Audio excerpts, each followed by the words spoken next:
কিন্তু এই সৌন্দর্য কি চিরদিন থাকবে?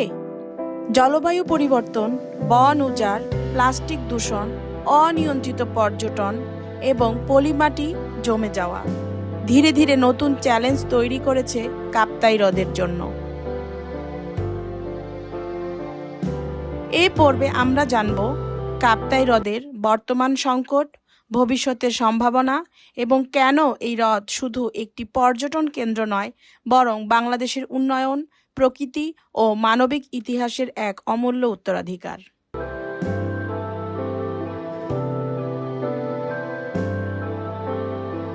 একটি হ্রদ যার জন্ম হয়েছিল মানুষের হাতে, একটি হ্রদ যা হাজারো মানুষের জীবনের মোড় ঘুরিয়ে দিয়েছিল, একটি হ্রদ যা আজও বাংলাদেশের একমাত্র জলবিদ্যুৎ কেন্দ্রকে সচল রেখেছে।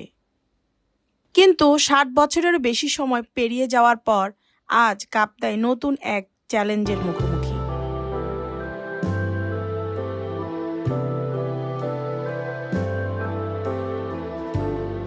দূর থেকে কাপ্তাই লেককে যতটা শান্ত মনে হয়, এর পানির নিচের ভূগোল ততটাই বৈচিত্র্যময়।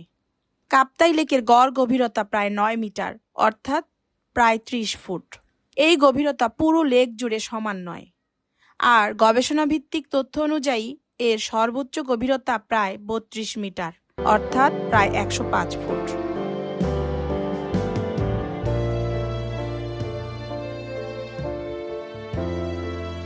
কাপ্তাই বাঁধের পিছনে কর্ণফুলী নদীর পুরনো উপত্যকা এবং আশেপাশের নদী উপত্যকাগুলো পানিতে ডুবে যাওয়ার ফলে তৈরি হয়েছে এর জটিল অনিয়মিত তলদেশ। অর্থাৎ যে বিশাল নীল জলরাশি দেখতে পাচ্ছি তার নিচে লুকিয়ে আছে পাহাড়ি উপত্যকা আর পুরনো ভূদৃশ্যের এক ডুবে যাওয়া অধ্যায়। কাপ্তাই লেক শুধু পানি নয়, এটি পানির নিচে হারিয়ে যাওয়া এক ভূখণ্ডের গল্প।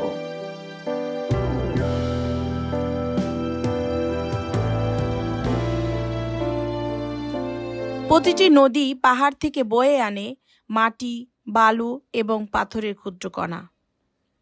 এগুলোকে বলা হয় পলি বা সেডিমেন্ট।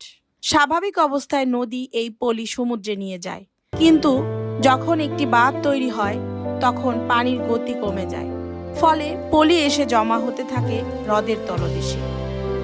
বছরের পর বছর ধরে এই পলি জমে ধীরে ধীরে কমে যেতে পারে হ্রদের কার্যকর পানি ধারণ ক্ষমতা।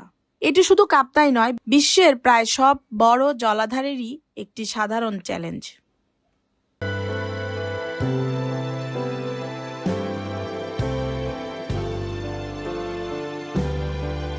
জলবায়ু পরিবর্তনের প্রভাবও ধীরে ধীরে অনুভূত হচ্ছে। কখনো অতিবৃষ্টি, কখনো দীর্ঘ শুষ্ক মৌসুম। বৃষ্টির ধরন বদলে গেলে জলাধারে পানির পরিমাণও ওঠানামা করে। আর জলবিদ্যুৎ উৎপাদন যেহেতু পানির উপর নির্ভরশীল, তাই আবহাওয়া পরিবর্তন ভবিষ্যতে এর কার্যকারিতাকেও প্রভাবিত করতে পারে।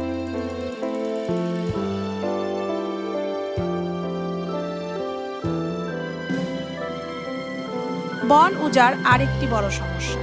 পাহাড়ে বন কমে গেলে মাটি শক্তভাবে ধরে রাখার মতো শিকড়ও কমে যায়, ফলে বর্ষার পাহাড় থেকে আরও বেশি মাটি ধুয়ে রোদে চলে আসে।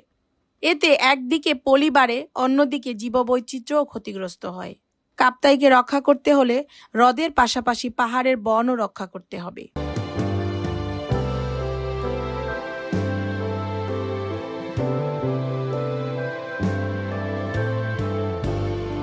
কাপ্তাই এখনও বাংলাদেশের তুলনামূলক পরিচ্ছন্ন জলাধারগুলোর একটি। তবে অনিয়ন্ত্রিত পর্যটন, প্লাস্টিক বর্জ্য এবং অসচেতন আচরণ ভবিষ্যতের জন্য বড় হুমকি হয়ে উঠতে পারে। একটি প্লাস্টিকের বোতল হয়তো ছোট বিষয় মনে হতে পারে, কিন্তু লক্ষ মানুষের একই ভুল এই হ্রদের ভবিষ্যৎ বদলে দিতে পারে।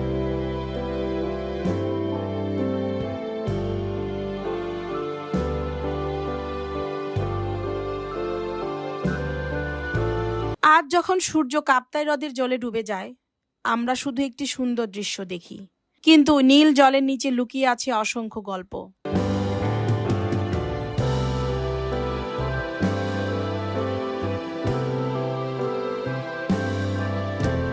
কোনো গল্প প্রকৌশলের, কোনো গল্প প্রকৃতির, কোনো গল্প বিদ্যুতের, আর কোনো গল্প মানুষের। কাপ্তাই হ্রদ আমাদের শেখায় উন্নয়ন প্রয়োজন, বিদ্যুৎও প্রয়োজন, কিন্তু উন্নয়ন তখনই সত্যিকার অর্থে সফল যখন প্রকৃতি, মানুষ এবং ভবিষ্যৎ এই তিনটির মধ্যে ভারসাম্য রক্ষা করা যায়।